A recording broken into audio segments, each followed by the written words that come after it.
you guys an update on the pre-nuisance letters we have been working on throughout the year. In January, Captain Grant wanted to start an initiative where we sent what we call pre-nuisance letters out to residences and owners of businesses for any time a violent offense occurs at a residence or business that's associated with an actual building. For example, shootings. If there's a shooting that happens right outside of a house, inside of a house, at a gas station or whatnot, we send a pre-nuisance letter.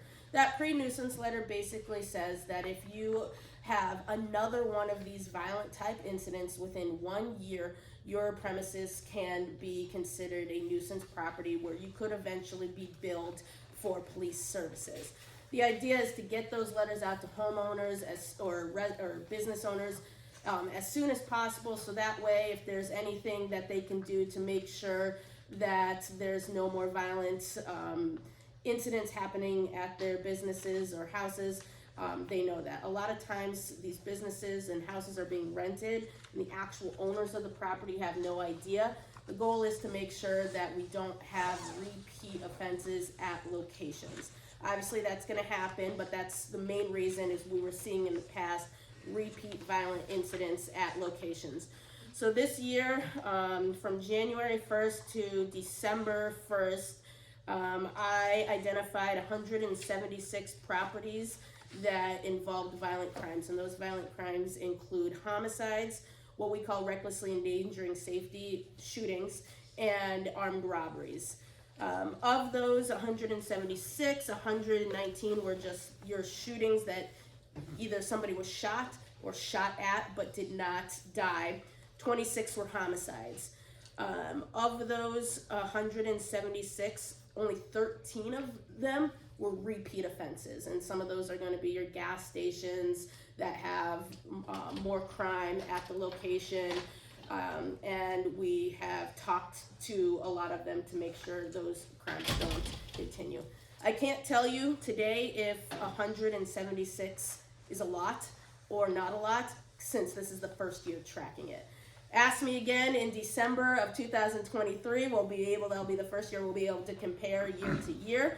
But so far, I am happy with the fact that only 13 are repeat offenses, because obviously we don't want to get to one location where it's constantly, shooting based off of a particular residence. So that's my update for you today. I can't stay long, so does anybody have any questions related to law whatsoever right now besides what I just talked about? That's just in District 5. That's just in District 5, correct. All right, well, if you have any questions, my contact information is on the contact sheet. I will be back in January. Everybody have a safe and happy holidays. Thank you. All right, next we're gonna have Dispatcher Latrice Hicks come up and present. So good evening. Oh, thank you. Thank you. Good evening. My name is Latrice Hicks. I'm a 911 dispatch trainer. At our Technical Communications Division is where we receive all the 911 and non-emergency calls for service for our city. So I do have a few questions that you guys have gave to District 5 that I'm gonna go over. And if you have any more questions after I present, then just let me know and then I can answer them for you. So one of the questions were the difference between a telecommunicator and a dispatcher, which we are hiring, by the way. So if you know anybody that wants to be a 911 telecommunicator, let them know. It's great pay, awesome job stability and everything. Try to hack that up. So 911 telecommunicator, those are the people who answer and receive all of our 911 and our non-emergency calls for service. So when you call the police, you're gonna get a telecommunicator or a call taker. We use those words interchangeably. A dispatcher are the people that you heard on the radio. So if you were here a little bit earlier, they had their radio on, they were talking to a dispatcher. The dispatcher gets those calls for services that you call and they talk to the officers all day long. So how I kind of break it down so that people can remember, if you're calling the police, you're gonna talk to a call taker. If a police officer is talking to somebody on the radio, it's a dispatcher. Dispatchers are cross-trained to do both job duties though, but they will only do one a day. So what to expect from us when you do call 911? you're gonna expect a lot of questions. And that's because we wanna make sure that you guys are safe as well as our officers on the street are safe. So we're gonna ask you a lot of questions of what's going on. When did it happen? What happened? What's the location? The location is the most important thing that we're gonna have. So we might ask you a few questions about the location to make sure that we got it right. We're gonna ask you, do you need medical attention? Suspects. Do you have a description of those suspects? And we're gonna have to break those down because we don't wanna just stop random people on the street. We wanna make sure that we have specific instructions on those suspects of what's going on. We're gonna ask you for vehicle information. That's pretty much it. So don't get discouraged also when we're asking for medical attention. Remember right now we're two different entities.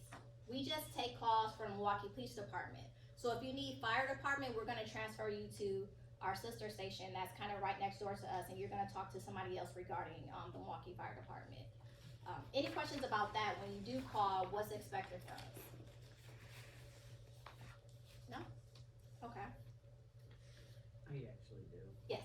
So if you do need medical attention and it's like in a hurry, if someone's calling 911, will you just, I mean, do they still have to talk to the fire department if they need medical attention? Yes. Like, so they have to sit on the phone for a while? So we're in a big hiring process right now. We have hired a lot of people in the last few months, and it's not a long process at all.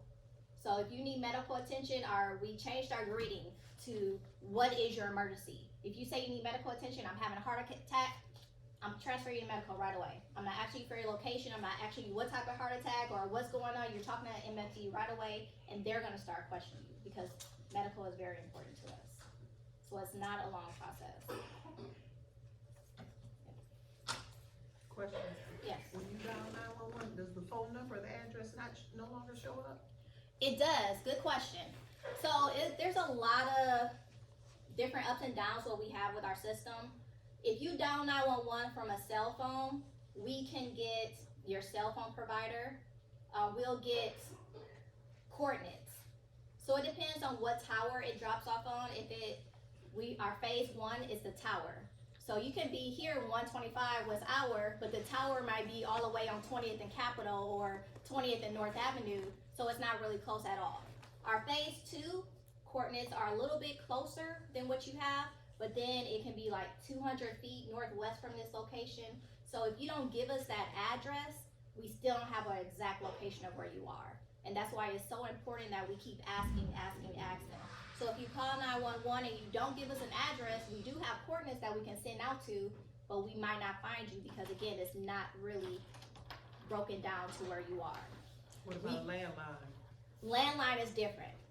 So if you call for a landline, we do get the address of the person who landline is in. So if they have a landline here, we'll get that 125 was our address. We get the person whose name is the landline is in as well. And we get that phone number. But then we're still gonna verify. Again, verifying is very important because we have people that's entering this information in at whatever AT&T service you are. So we don't wanna say that, hey, we're gonna take this as where they are. We still have to make sure that you're at 125 West Hour. So we're still gonna verify that location. So yeah, if you call from a cell phone, we're gonna get your cell phone number sometimes. We'll get, if it's Verizon, T-Mobile, Sprint type of thing, but we do not get that exact address. We'll get phase 1 or phase 2. Landline, we can get that exact address, but again, we're still kind of verified because you may be calling for your neighbor who needs medical attention or an accident that you just saw in that area. Is the cell phone not as accurate because the companies don't wanna release the info, or is the technology just not that good yet? I wanna say it might be just, we did just upgrade our phone system, so I'm not gonna say it's the technology because it's really good, but I don't know. It's What just, if they have like the location on, like if you have location on your phone? If location can go from my phone to his phone, why wouldn't it be able to do it in y'all system? I have no remember idea. hearing that the privacy, like some of them, companies didn't wanna release that. I'm just curious. You don't have to, I mean, that's not that's a question I can necessarily ask, a but, telecommunicator, question and answer. yeah, unfortunately, we just don't have that exact location for it. Wow. Yeah. I just like to add, a lot of times when we do just put the coordinates, it's pretty spot on. Because you'll tell us, you know, in the area of first an hour, and then you'll say sometimes 50 feet within that. Yeah. And so it's pretty spot on from what it is.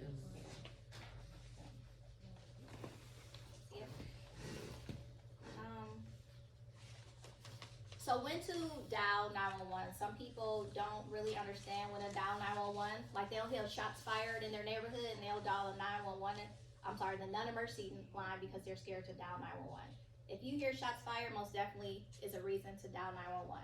You dial 911 for if someone's in danger, immediate danger, you hear a shooting, shots fired, somebody's getting stabbed, anytime there's a weapon involved, if you need medical attention, please feel free to dial 911. Those are all emergency types of situations. Now, if something happened yesterday that you want to report today, we shouldn't be dialing 911.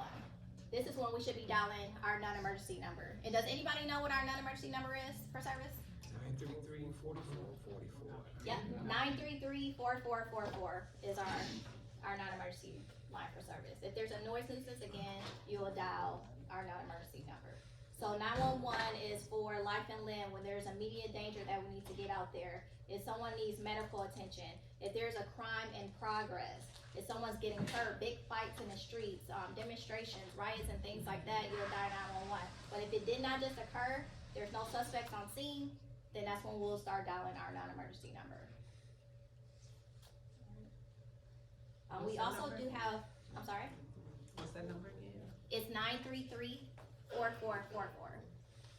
Isn't it option 9, I believe so. right? But again, we have a good thing about our center now. There's been you guys have been pushing us. Thank you. You've been pushing the FPC. You've been pushing Milwaukee Police Department. We need more people on these phones. We have hired a lot of people since April. So when you dial, I actually had to dial the other day, and I was shocked how fast the phone answered. I didn't wait at all. It was just answered right away. So we actually have a lot. It has doubled since last year, how many people we have on the phone. That's Milwaukee and the fire department. So, that's a good thing. And again, we are still hiring, we're still looking for people, but it's not a long wait. I know before it was just like, I'm waiting on, non-emergency for like 30 minutes. It's not that bad anymore. Well, I was gonna say, so the lag time would be because of the amount of staff there is and the amount of the call volume coming in. Exactly. It was staffing, big staffing, and then a lot of, again, the call volume. So, yeah, time of day too. But we do have a lot of people. So thank you for putting pressure on them, because they didn't really listen to us too much, so we do appreciate that. But that's all I have, unless you guys have any other questions for me. Are there ways to, better ways to communicate to the telecommunicators when something's happening? Cause I get a lot of residents who say, well, it should have been a priority 1 and it wound up being a 3 because they didn't say the right thing. If it's a violent crime in progress, keywords or something so that it clicks in to the telecommunicator, oh, this is a priority 1, cause that's I think would be really helpful to residents. What to say, how to report it to y'all. Kind of listen to what the telecommunicator is asking. They have to ask you those priority changing questions in order to prioritize that assignment. So when did it occur? Do we need medical attention? Are those suspects on scene? Those are questions that we need to know to make it a higher or lower priority. And depending on those answers, that justifies your priority of the assignment. So if they didn't say it didn't just occur, then it's not gonna get that higher priority in that category for that call. So I don't wanna say, hey, lie, and say, hey, somebody has a gun, cause that does happen all the time, and nobody has a gun, cause again, that's, citizen safety and officer safety, just for it to be a higher priority.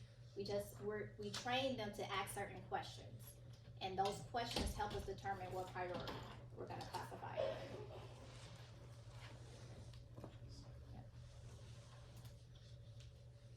Yes, sir. I would just like to simply say, you don't wanna lie in those scenarios either, because. Oh, I'm not saying you should. No, lie. I'm just simply saying, Yeah. because if you say there's a gun, when officers get that, assignment, they're gonna actually come to the scene looking for someone with a gun.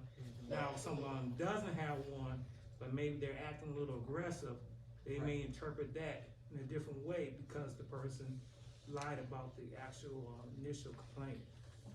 And that, yeah, I'm not saying you should lie, and I've never advised anyone to lie, but I've had a lot of people say, I called 911, something was happening, and it didn't get, somehow there was a miscommunication.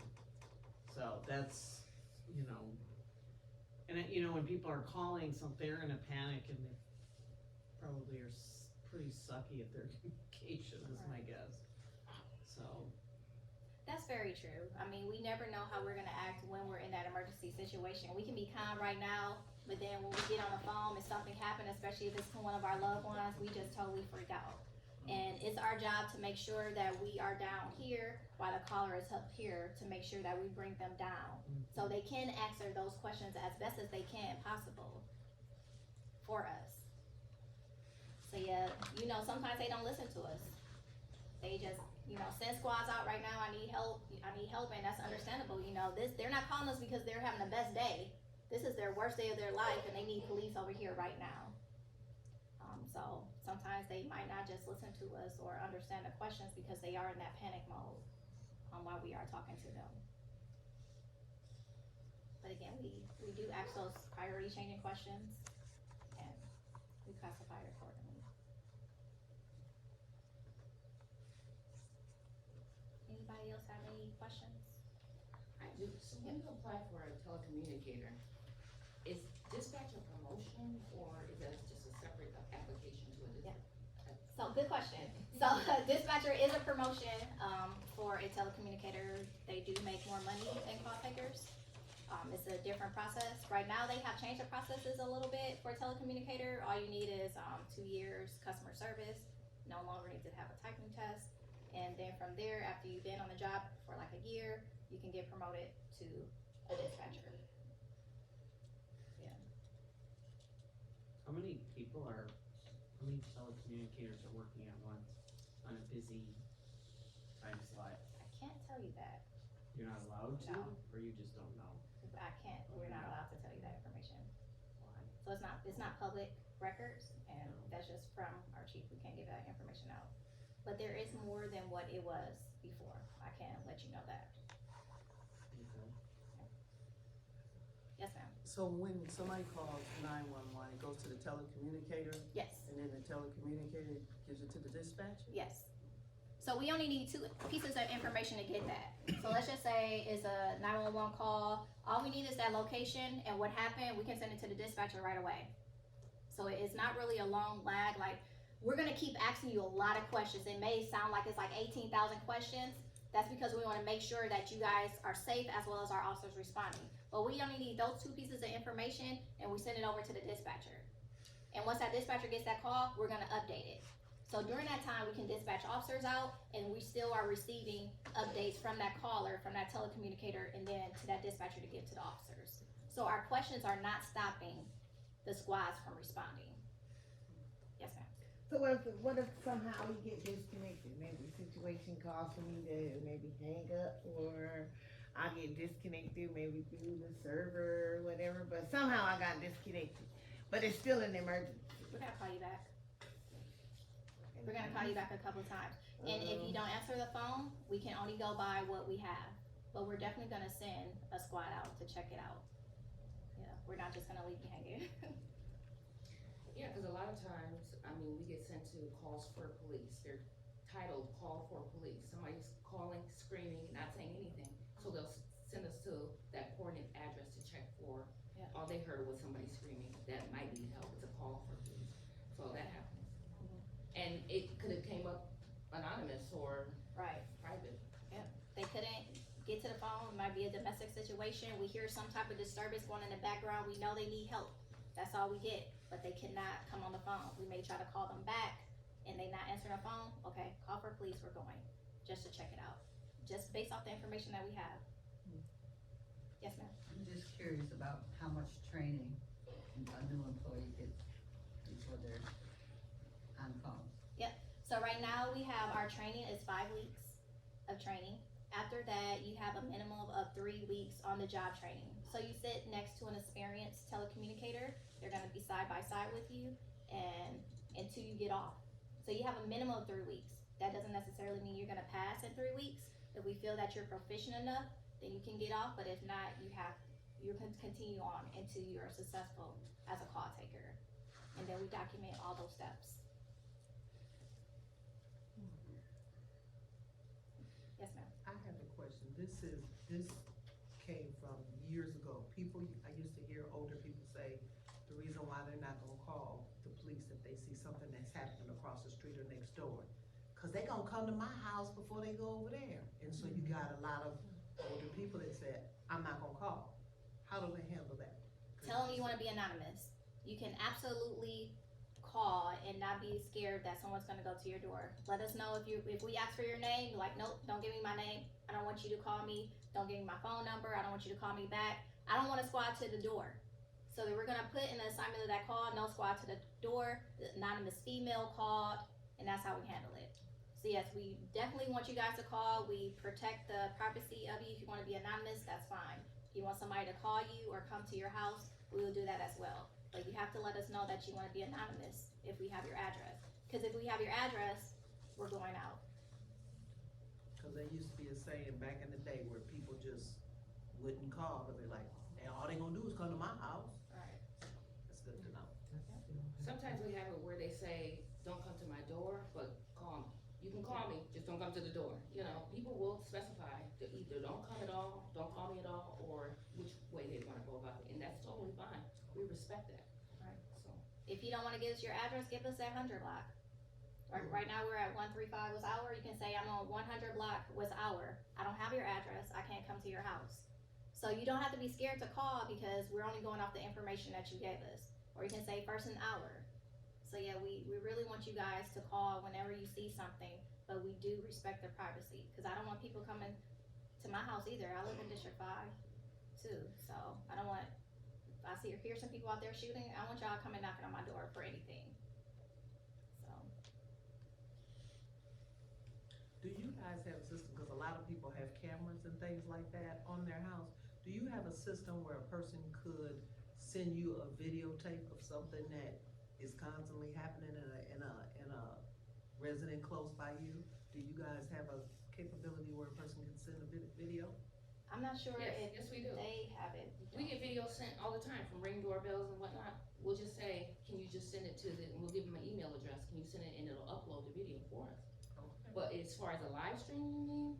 No, this would Okay, be no, we ask So people you all the have time. an email just- where it can be sent to? Yes, ma'am, Okay. and we have that. Is it in this? I'm not sure if it's in there, but I will get you that.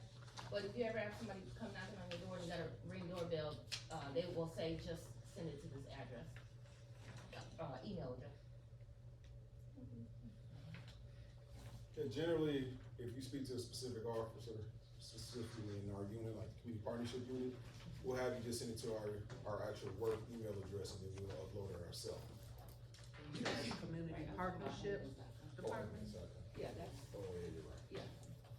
You said that's the community partnership unit? Yes, ma'am.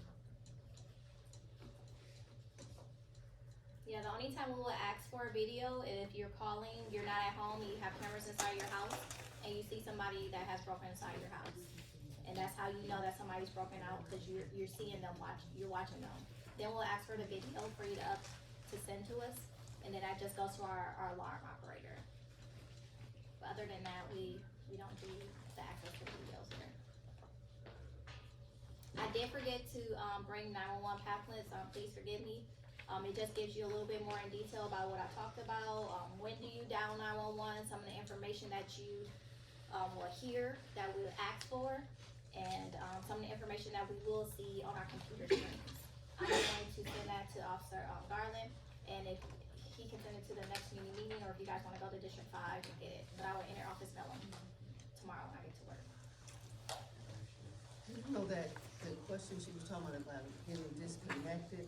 Yeah. So So now, if you don't see their number, when do you take that number? Do you take that number right away? Like, Yep. if you don't, in the midst of them trying to tell you everything?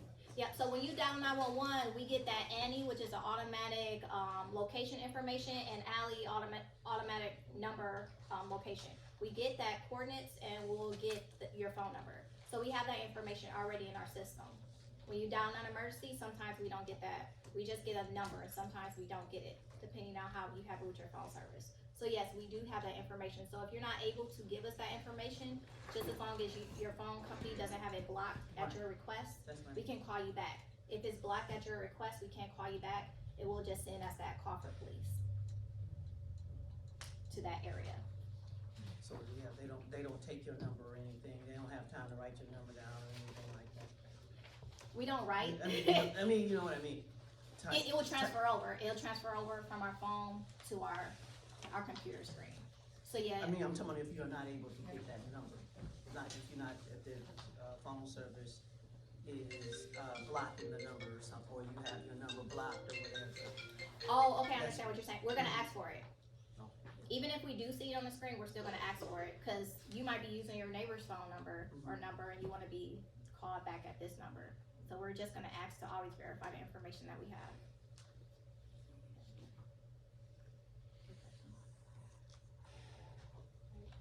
You guys have anything else for me?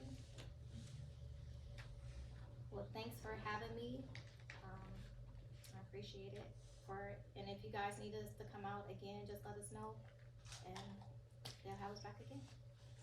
Alright. Don't forget to apply, 911 telecommunicator.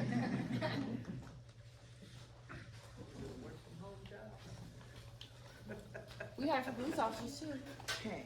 Police officers and CSO, sir. Yes. Before y'all start, can I talk about the listening circle? Yes, ma'am. How y'all doing? My name is Felicia Ferguson. I'm community-based crime reduction with West Carroll, Wisconsin. And, we're having a partner with MPD, Spirit District, and Grace Fellowship Church. And we're having a listening circle coming up next week, Monday, December 12th at Grace Fellowship.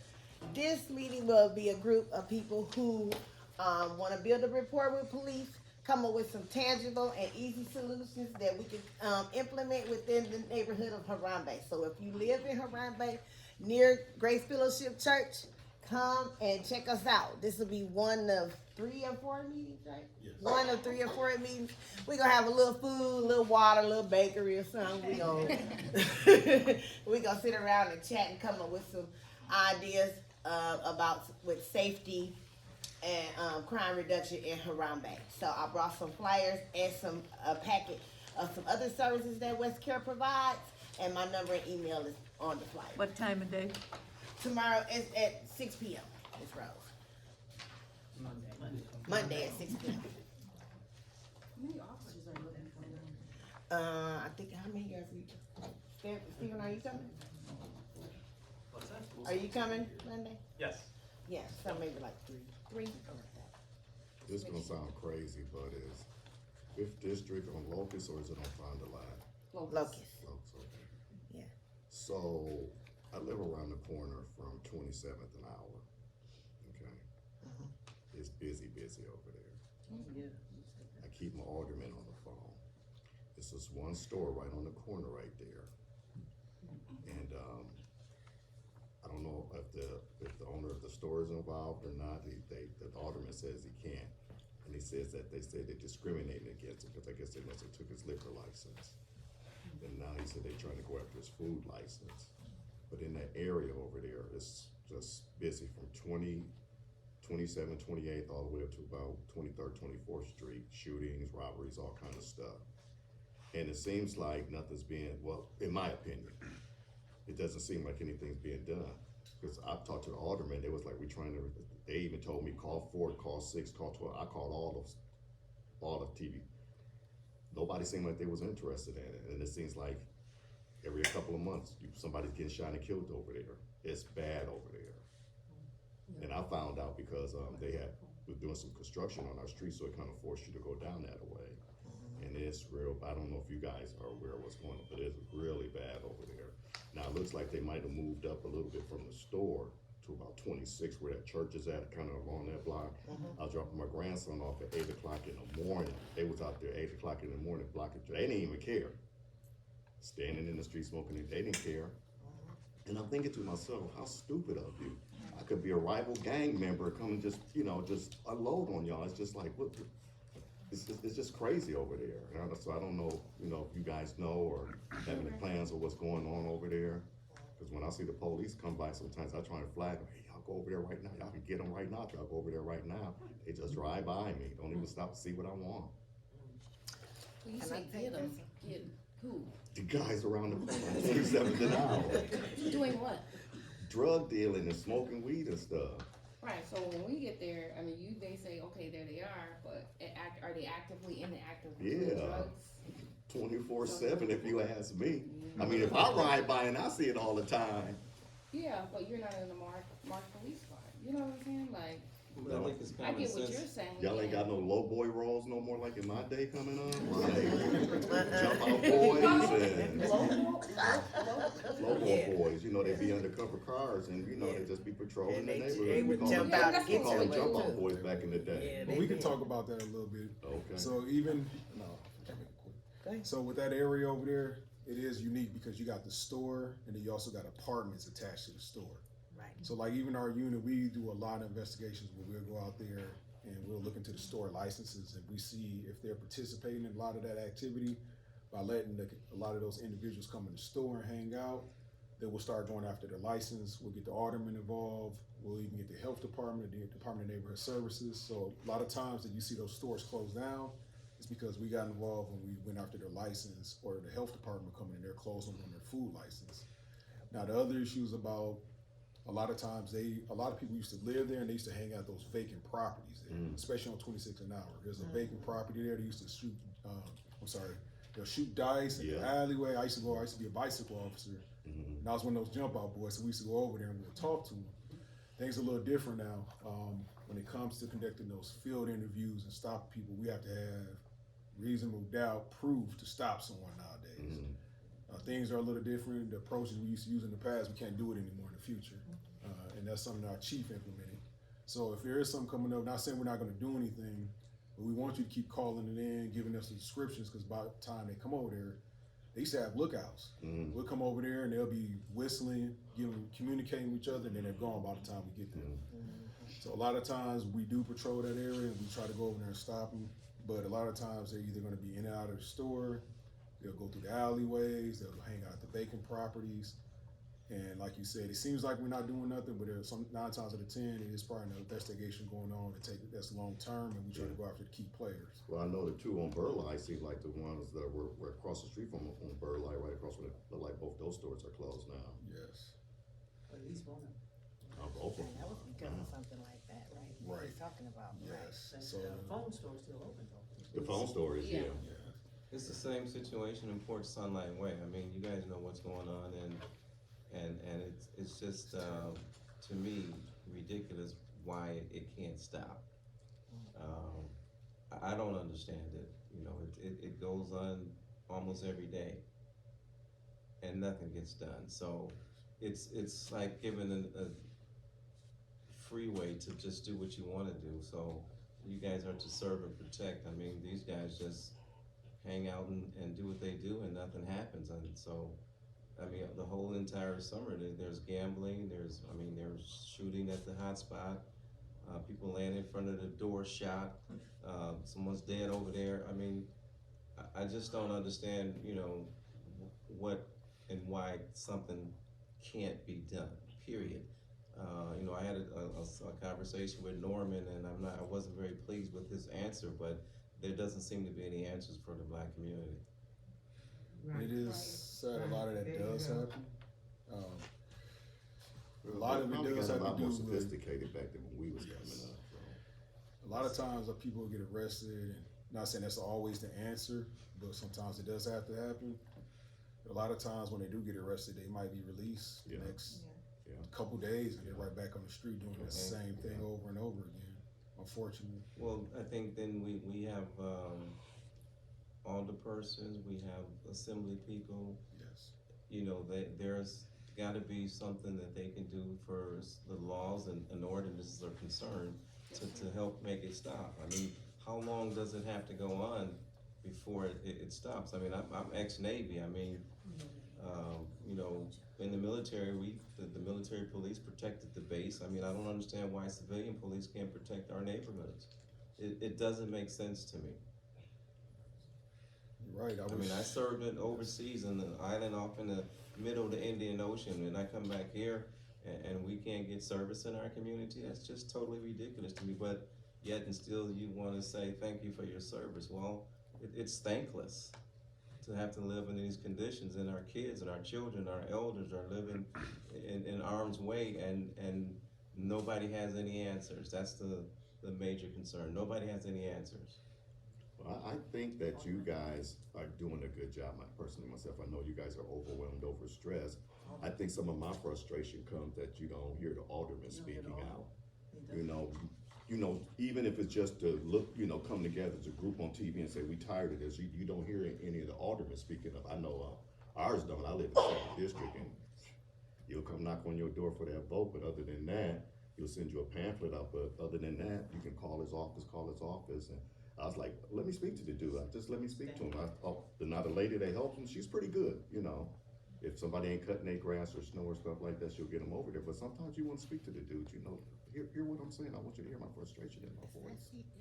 Well, right now, we've got 5 vacancies, so, we've got over 1/3 of the district. I mean, Milwaukee's not being represented, so we got problems and nobody seems to wanna take care of anything in this city. I think also with your complaint, sir, I was a former police officer myself, and I did 25+ years. Now I work for the DA's office.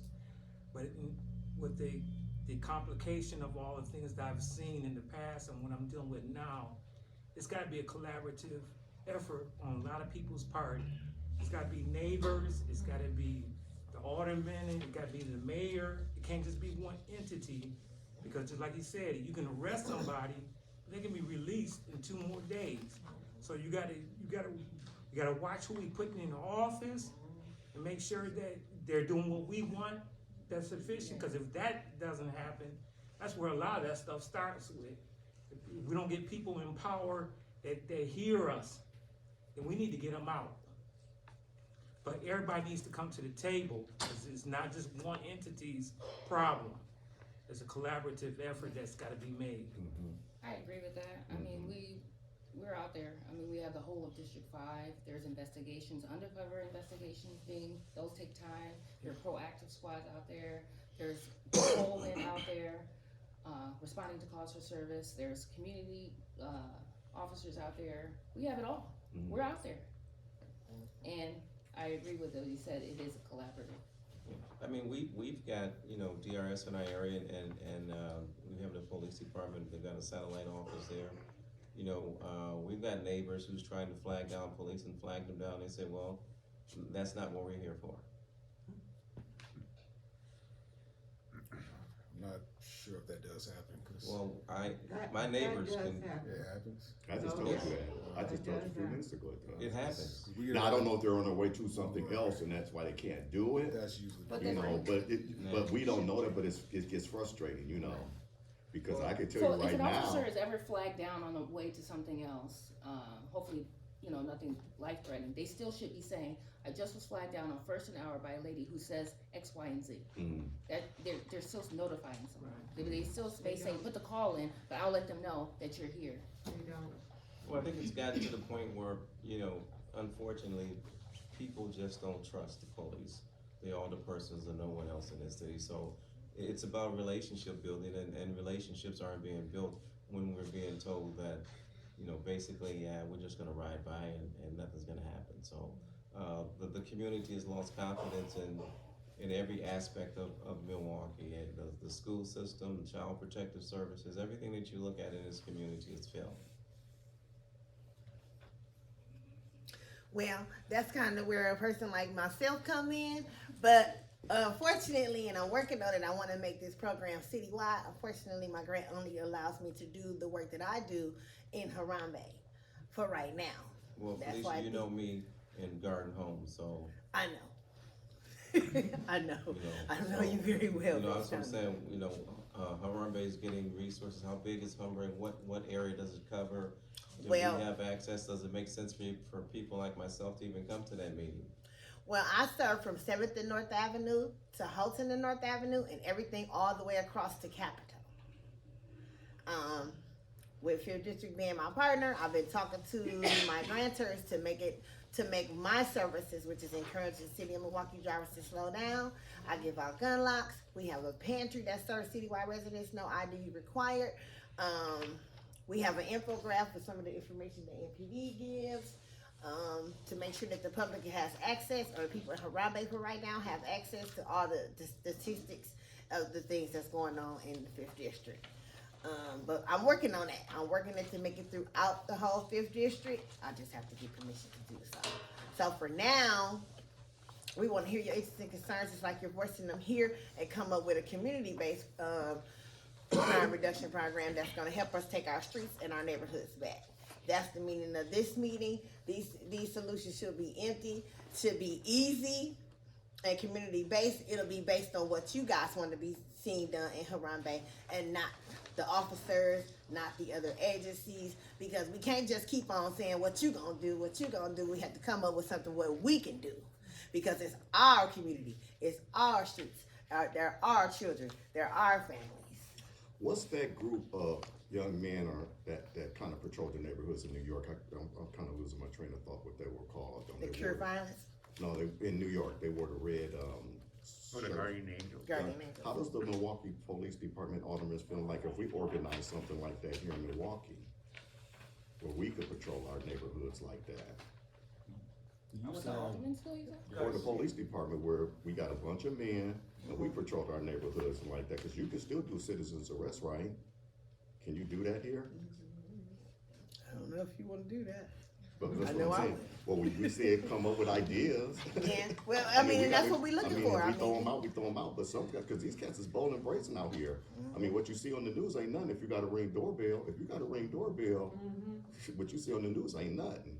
Right. That does exist, but we don't That's very encourage it, because a lot of people now, Because they're Right, armed you with want to firearms yourself. now. Right, and that's well, what I was getting ready to I'm kind of like what this young man is saying.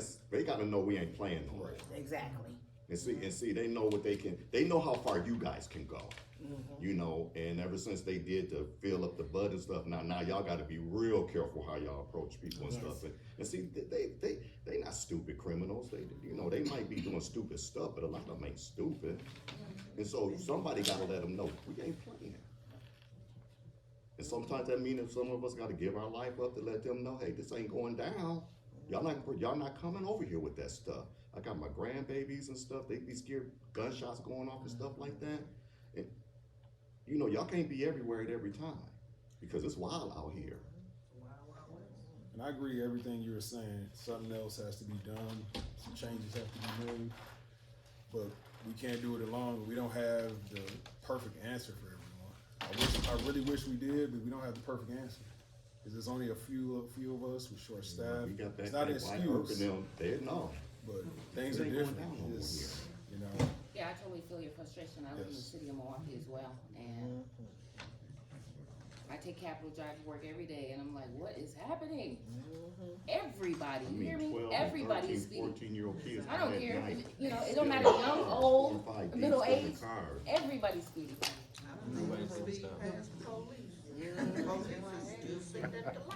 You might have to speed a little bit. I'm just talking about my stay in traffic. personal car I take to work every day, and they're speeding. Just to quickly touch on, Causing the good drivers to drive bad. You get frustrated because of the bad I know. kind of like you said, if you do see an officer, like you said, 9 times out of 10, even at DRS, we hear them over the air all the time. I'm here on something, but someone flagged me down for this, they flagged me down for that. And those are open records, so if you ever want to request them, you can.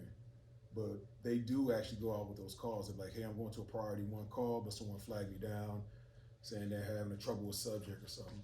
And a lot of times when those incidents do happen, people, when they're in that moment, they don't realize it might not be a high priority in reality, but they just want somebody there quickly. They want somebody to handle that issue right away. for instance, someone committed a burglary and they come in, they see their house is a mess, they're gonna panic. They're gonna be like, I need someone here now to take this report, but the perpetrator is gone already.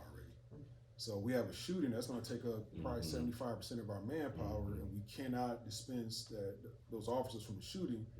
And we get shootings every day, we get robberies, we get chases going on. So by the time officers respond, you might not have no one to actually go to those calls. Because they have to sit there on that one specific call or those 2 or 3 priority calls, and we have nobody. Then we might have to call in another district to come help us out. I know they got there pretty fast the other day, 3 houses down from me, and there's kids in that house. I mean like babies. Somebody shot 4 or 5 shots up in the house. Police was there within 5 minutes, but the perpetrator was gone. You know. Unfortunately, crime is unpredictable. We don't know when it's gonna happen. And I've been seeing lately that, you really can't blame it on like a beef that's maybe going on, because people are getting randomly shot from just maybe little disagreements at the gas station. Innocent people are being shot because shots are being fired at somebody at the gas station or stuff like that. So it's really unpredictable. It really is. So, like I was saying, this is Monday. Monday at Grace Fellowship at 6 p.m. Please come out. We want to hear what you got to say, and we want to talk about what we can do. Okay? Okay. Okay. I have a question for you before you sit down. I heard you say something about you got a grant for the Harambe area. Yes, ma'am. Are you gonna have some information on how other areas can apply for grants? No, I will not. This grant actually is through West Carroll, Wisconsin, through a BCJI. When they specialize in crime reduction, encouraging people to slow down, lock their guns up, walks, marches, whatever it is the community wants to see, and that is tangible for the community to implement. Well, I think that's a good question because it's only focused on one area. We've got garden homes, we've got other areas in the city, so. Go ahead. Yeah. So, I mean, she's saying it's one grant for one area. It doesn't like cover garden homes or some of the other areas that we have, so it's very limited in its scope. And if I'm not gonna get any coverage in garden homes, I don't understand why. I can understand why people wouldn't come to that meeting that's in other areas, because they're not gonna get any coverage, because it's designated for Harambe. Yes, it is. So that's And that's what I'm working on. I wanted to expand through the whole 5th district, but I have to get permission and extra funding for that, because we have certain signs and certain documentation that goes with each campaign that I run. So what would be, I guess I'm looking for is, which is the agency that another area could reach out to find out about funding or grants that's available? Well, you can reach out to West Carroll, Wisconsin, and they can possibly let you know where the funding came from and who to contact for it. But that's all I really couldn't tell you about that right now. West Carroll, Wisconsin? Yes, West Carroll, Wisconsin. It's located at 335 West Wright. The phone number is 414-239-9359. And if you want to start your own too, the Office of Violence Prevention, you can probably reach out to Ashante too, and that's where the money comes from. Was our alderman? He's not here anymore. Right, he's running the Office of Violence Prevention. We don't wanna talk about that organization. I'm sorry, what was the address again? 335 West Wright. Yes. Right on the corner of Val Phillips and Wright. I'm trying to tell you how you get money, because I went to, and I'm gonna tell you where my frustration comes in at. A lot of these 502c guys out here that's supposed to be out here doing this work, sometimes I think they're about to hustle to get the money, because I got fired up. I went to a couple of meetings, same thing, left my name, address, all fired up, ready to go home. Big wigs up in there. 6 months, 9 months ago, ain't got a single phone call yet. So sometimes I think it's about. I know also though, if you follow like the e-notifications, the city always gives out grants. I don't know if you go online, but we get emails all the time about different grants that you can use through the city of Milwaukee, especially for like block watches and neighborhood groups. I don't know if you guys Yes, they do. follow the city of Milwaukee website, but they do offer grants on there. And also, every area has an NSP person, neighborhood strategic planner, that's supposed to, take your calls and issues and concerns about reducing crime in the area. So, I don't know, I mean, yeah. You probably could call the city and see who your NSP is in your area. To see who is? The neighborhood strategic planner. On the, NSP for your area. Local agencies have those people in place, for each area in the city of Milwaukee. In the county, rather. Is that the county or the city? NSP? I think that's the city. And that. It's CDBG, information so will be that's on the the city. City of Milwaukee's website as well. It might be, but you wanna look under the CDBG grants for the neighborhood strategic personnel. I'm just gonna go over our statistics for November.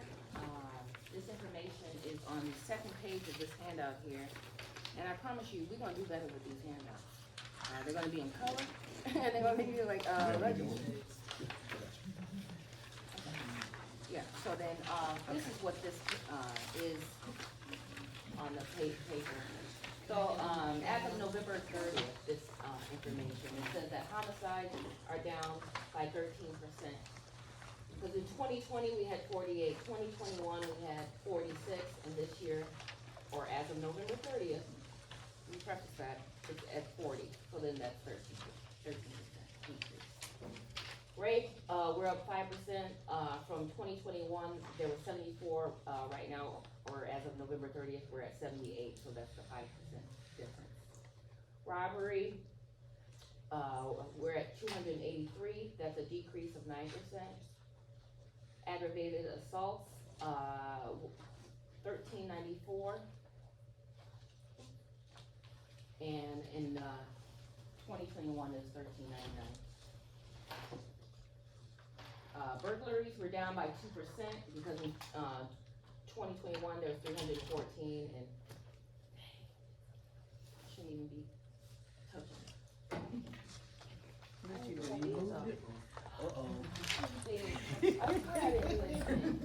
There you go. So where was that, burglary, we are at 309 and it was, 314 in 2021, so that's a decrease of 2%, thefts down 12%, we're at 1039, vehicle thefts down to 26%. And what is? Because in 2021, there's 1270, now we're at 941. Arson, we're up 3%, because in 2021, there was 58, and we're at 60. And then we have our non-fatal shootings, we're down 3%, because in 2021, we had 205, and we're at 198. And then carjackings are up 14%, because in 2021, we had 51, and as of November 30th, we're at 58. And here are the maps of what they look like on the maps. So these are just statistics for the Harambe area or District Fifth 5. District? Fifth District. And Fifth District encompasses what, from what to what? What area to what area? So if I was kind of break it down, we go all the way down to the river, if everyone knows that. So we run pretty much from Hampton Avenue up to 32nd Street, and we go as far as east is to the river past Humboldt, and then we sort of kind of linger over a little bit like North Avenue, and then you go a little bit further east, we go to Pleasant, to Commerce, and it makes like this weird little boundary line. So we go east, pretty much east of the river, all the way up to 32nd Street to Hampton. That's a big area. Yeah. Yes, it I is. thought my area was big. And if you guys need maps, I think I actually have boundary maps, I'm sorry, boundary maps for District 5, I Are can they in pass those color? out to you as well. No. Are they in color? Yes, those are. Is that in the handout? Yeah, let's get one, so. But this is the whole of District 5, and, this is what they look like on the map for just, I'm sorry, that was aggravated assaults, shots fired.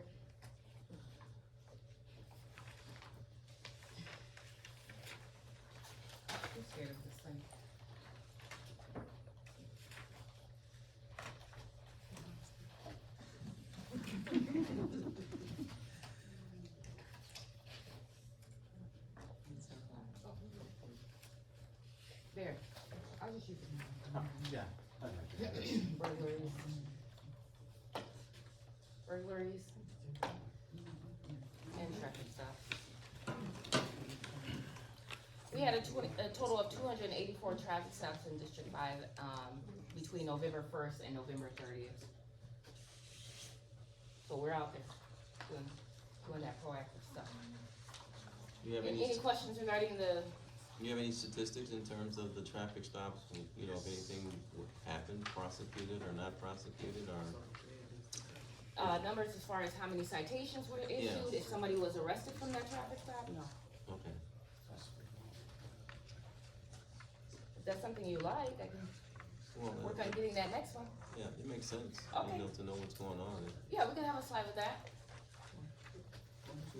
Anything else, or any more questions regarding that? They did add some holiday shopping safety tips on here, cause it is December. It is the holiday season. First tip, avoid accidents, theft, and other holiday shopping pitfalls by reading this list and checking it twice. Safe shopping, from fistfights to identity theft, shopping at holiday sales bring a few safety risks. Consider these shopping safety tips. Keep your purse close to your body or your wallet in an inside coat pocket or front pants pocket. Don't argue or fight over an item. And that happens. Don't take your money out until asked, and don't flash a lot of cash. Use only one credit card. Data breaches have occurred in the past at major retailers and credit card companies. Should something similar occur, you can reduce the risk of having multiple cards compromised. I actually had that done to me at Mayfair.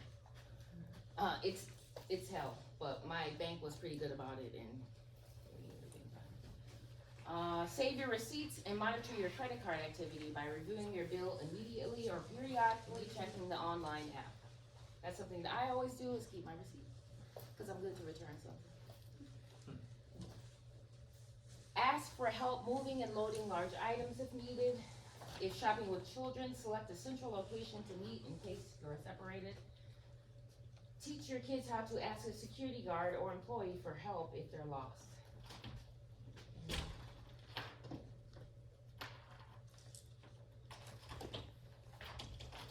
How can you be safe in a car? With so many people out and about, you may encounter aggressive drivers on the road. Please don't add to that problem. Remember to drive defensively and do not allow road rage to rise. I know it's hard, but I do it every day. I'm like, parking lots can be dangerous too, so be on guard.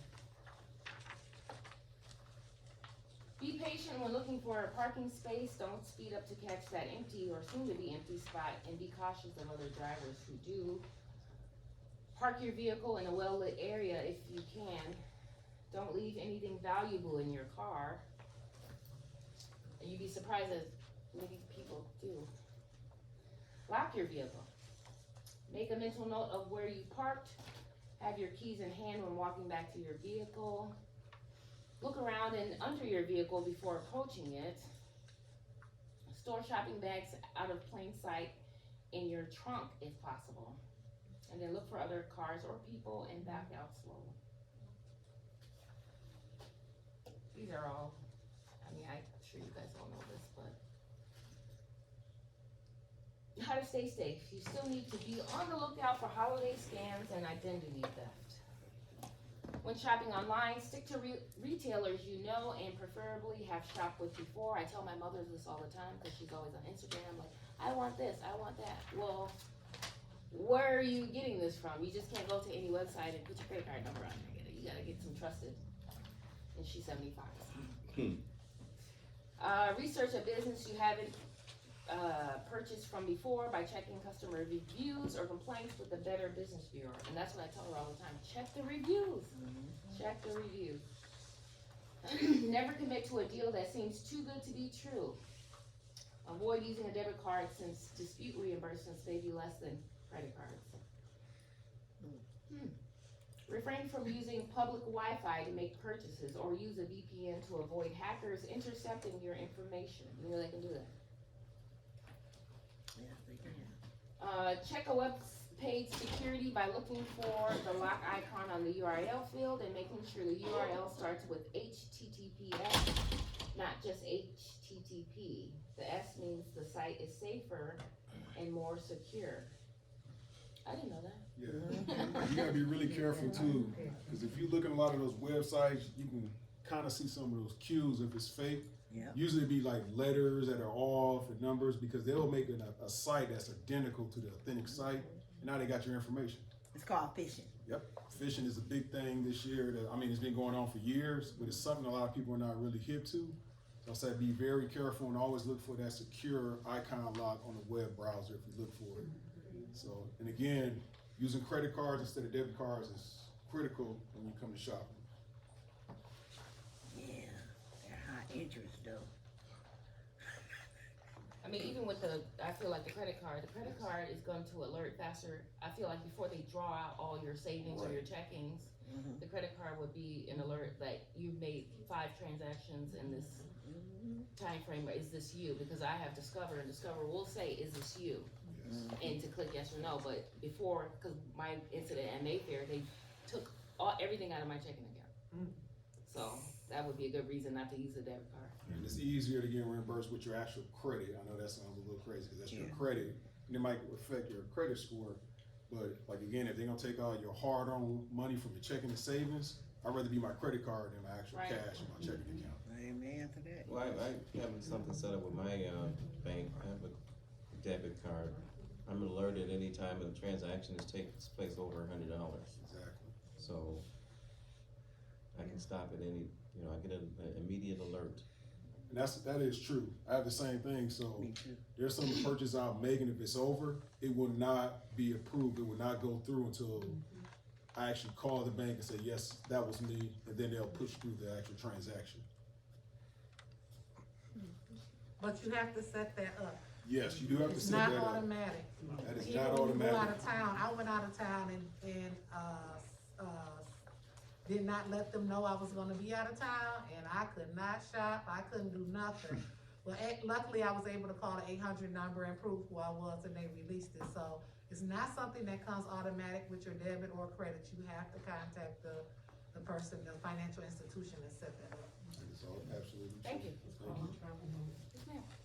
I had an experience, with Facebook, and you get a lot of these ads, and I ordered t-shirts during breast cancer awareness, and found out that they were coming from overseas. And when I got them, they were real chintzy. Lesson that I learned is, don't click on those links in Facebook, go outside of Facebook and click on that site. So, I mean, luckily it wasn't a lot of money, Right. but it wasn't worth what Yeah. I gave Good for them. you. That's why sometimes I mean, it takes you going through that too. You're like, I ain't never doing that again. Right. So she'll go on the Go Instagram outside and of she'll. the web, go outside of No. Facebook and look what it comes. So now she calls me and says, can you look at this up? Can you check? Hey, you another job. So then, we do have to mention this, and that's the stuff that's, There was an Gentlemen, article in the paper recently that it's not going as well as it should, the Collins Agreement. the being adhered to. That's supposed to be, was it, you said it was in the paper? Mhm. What was in the paper? What did it say? That it's not being adhered to as well as it should be. What? The Collins Agreement? And that's kind of what he was alluding to. It's basically like stop and frisk, that's basically. We just have to have individualized, articulable, objectionable, reasonable suspicion to stop people. And everything has to be documented now. So when he say they're around a corner, I need a reason to stop those people. I can't just do that anymore. So, yeah, I mean, from what I know, we're in compliance. So I don't know what paper, I didn't see I think that. it was in the journal. That was in the Journal Sentinel. Yeah, I read that With that, whenever we stop someone, I'm gonna tell you, like, before, we would have enough probable cause and reasonable suspicion to stop someone, and it'll be documented, it'll be clear as day, but now, when it comes to stopping someone, we almost have to write like a 2-page paper just to justify why we stopped that person. And we could have advised them, we could have stopped them, could have been the wrong person. And we do a lot of that based off some of the calls and the descriptions you provide us. And if we see someone that might fit that description, if we actually stop them and we advise them, say, hey, I'm sorry, I stopped you, you matched the description, let them go, we still have to document that to the T now. So we can't just go around stopping anyone anymore. We have to document every single step from A, B, C, why we stopped that person, and why we allow that person to leave the scene as well. So Yeah, a lot so of- you said like they're around the corner, I mean, just to give you an example, we talk about individualized, I have to, articulate for this group of 4 men, why I stopped all 4 of them, and for what reason. Articulable, reasonable suspicion, you know, so it just gets deeper into that and. But doesn't that come with the territory? I mean, does that come with the territory as part of the responsibility? Or Yes, sir. is that a Yes, sir. deterrent? So now I know that I'm gonna have to complete this extensive amount of paperwork. Yeah. I'm not even gonna do this job then. The reason I said that kinda Yeah. with the compliance thing, for instance, if we have a digit off, one little digit, and that can be like our CAB report, then we're not in compliance. It can be something as small as that CAB report by human nature that we forgot to put in there, and that's something that's a Milwaukee Police Department CAD history report. If we're off by something, maybe we worked 15 hours and we forgot to put that little digit in there, then we could be non-compliant of having that report correctly done. So it can be small human errors that we can be gigged for that will make us non-compliant. So what does all that mean then? Well, I think he was just as a response to the article, she said that we were not in Yes. compliance. He was just giving a reason why. Right. If we weren't, that could be a simple form could be wrong, making us not compliant. Not what we're doing as far as out on the street, but, you know, administratively, you know, Documentation. but, And kind of like he was saying before, when we used to have the jump out boy style, we can't do things like that no more. It's something that we might have justification, but we have to fully explain to the T. So we can't quickly just go out there. You say, hey, I think this person's selling drugs. All right, did you see it? No, but it looks like it. We can't just go stop that person unless we have tangible evidence. Like, yes, I saw him doing a hand transaction. This is what he's wearing. He's storing it in his car, in his vehicle, and he's still out there. He's been out there for 2 hours. That's why the telecommunications said you need all that pertinent information for us to do our job. We can't just go out there and just stop people for no reason without having details. But even if I give you a description of what I've seen, that doesn't necessarily mean that you're gonna go and make an arrest or stop anybody either, right? That's correct. it depends on what it is you saw him do. Well, I mean, I'm giving it a perfect description of, you know, what you just described, what I've seen. A drug And- deal? Yeah, Okay. so I'm giving that perfect description. That doesn't mean that when you get there, that your eyes don't see what I see, you might see something totally different, therefore, there's no investigation, possibly. Well, I wouldn't say it wouldn't be no investigation. If we go out there and, like you said, we'll sit and watch the person, and he might be out there just, I've seen it before. It looks like he's dealing drugs, but this guy might be out there selling CDs or anything. And then we're like, is he drug dealing? No, not necessarily. Is he selling CDs out of his trunk because he's a rapper? That's a different story. So it just depends on, like you said, what you might see versus what I see and what we can stop someone. And then again, you might say, hey, this person's doing this. If I just see him out there selling goods, then 9 times out of 10, not saying 9 times out of 10, I might not actually approach him if I can see that he's actually just doing something else that's not illegal, if that makes sense. When did this agreement go into effect?